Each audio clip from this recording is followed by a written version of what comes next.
3 façons de piéger un homme pour savoir s'il est sérieux avec vous, pour savoir s'il veut du sérieux avec vous.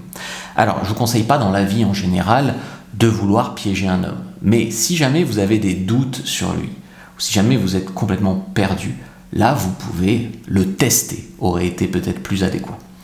Le premier test ou le premier piège, c'est de lui dire que vous avez vos règles et lui proposer de se voir quand même. J'ai mes règles, on ne pourra rien faire, mais on peut se voir quand même, hein, si tu veux, on peut quand même passer la soirée ensemble. Là, tu as des mecs qui vont te dire « Ah ben non, c'est tes règles, c'est pas la peine ». S'ils te disent « c'est pas la peine », ça veut dire globalement qu'il est là que pour coucher avec toi.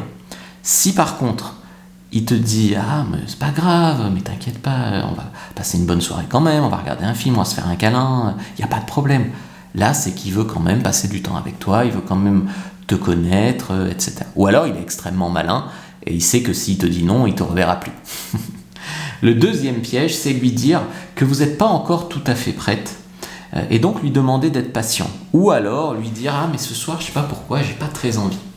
Et en fait, ça vous permet de voir comment il réagit à la frustration. Je ne suis pas en train de vous conseiller de ne pas coucher le premier soir. Globalement, si vous en avez envie, faites-le. Si vous n'en avez pas envie, ne le faites pas.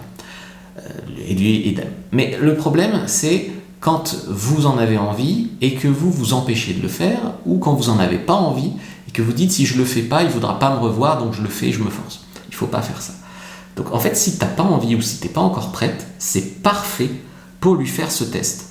Donc tu lui dis, écoute, je ne suis pas encore tout à fait prête, si tu peux être encore un peu patient, deuxième rendez-vous par exemple, et bien là en fait tu vas voir comment il réagit à la frustration. T'as des mecs, ils s'énervent, ils tapent contre le mur, ils t'insultent, dans ce cas-là c'est au revoir, d'accord ? Et t'as des mecs, ils disent, mais je comprends, ils sont patients, ils sont attentionnés, limite presque tu peux coucher avec eux, quoi. Ils ont passé le test, tu vois. Le troisième piège, c'est lui dire qu'il y a un problème chez vous en ce moment, par exemple il y a une fuite d'eau, et en fait lui demander s'il accepterait de venir jeter un coup d'œil. Alors je ne demande pas ça parce que tous les mecs sont pas plombiers, d'accord, il faut bien le savoir, mais le truc c'est, est-ce qu'il est quand même un peu concerné par tes problèmes ? J'avais eu en coaching récemment une fille, elle avait un problème chez elle, elle était chez le mec, c'était 2 ou 3 heures du matin, on l'a appelé pour lui dire qu'il y avait un problème chez elle, le mec lui a dit bah vas-y, il s'en foutait quoi, vas-y, va voir chez toi, machin. Ah, normalement un mec un peu intéressé, il vient avec toi, il va voir, il t'aide, voilà. Donc là en fait, il y a un problème chez toi, il y a un truc lourd à poser, une ampoule à changer, j'en sais rien, une fuite, voilà, ça fait un peu jeune fille en détresse, mais les mecs aiment bien, t'inquiète pas. Et donc en fait, l'idée c'est de voir s'il est un peu concerné par tes problèmes ou si en fait il s'en tamponne complètement. Et s'il commence à jouer un peu ton sauveur, c'est une marque vraiment d'intérêt. Donc c'était plus des tests que des pièges, hein. Je ne sais pas si je laisserai piège dans le titre. En tout cas, je t'ai préparé une fiche, tu peux la prendre, c'est comment comprendre les hommes.